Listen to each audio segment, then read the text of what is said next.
بسم اللہ الرحمن الرحیم۔ السلام علیکم ناظرین ملک پاکستان میں آئندہ 24 گھنٹے اور آج رات انتہائی اہم ہو سکتی ہے، کیونکہ خلیج بنگال سے ایک بہت بڑا طوفان جو کہ ہوا کی شدت کے ساتھ پاکستان کی جانب بڑھ رہا ہے۔ محکمہ موسمیات نے اس کو مد نظر رکھتے ہوئے آج ایک بہت بڑی رپورٹ جاری کی ہے۔ سیٹلائٹ کے ذریعے بھی آپ دیکھ سکتے ہیں کہ کیسے مشرقی ہوائیں ملک پاکستان میں داخل ہو رہی ہیں۔ خواتین و حضرات، محکمہ موسمیات کا کہنا تھا کہ خلیج بنگال سے اٹھنے والا طوفان پاکستان کے وسطی اور مشرقی علاقوں کو ٹکراتے ہوئے پاکستان کے اندر داخل ہو جائے گا اور اس کی شدت میں بھی اضافہ دیکھنے کو نظر آ رہا ہے۔ محکمہ موسمیات کا کہنا تھا کہ آئندہ 24 گھنٹوں میں ملک پاکستان میں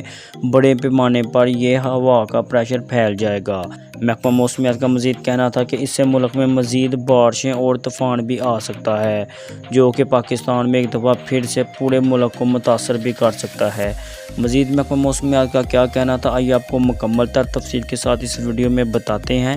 لیکن اس سے قبل آپ سے گزارش ہے، اگر ابھی تک آپ نے ہماری ویڈیو کو لائک نہیں کیا تو ہماری ویڈیو کو لائک کر کے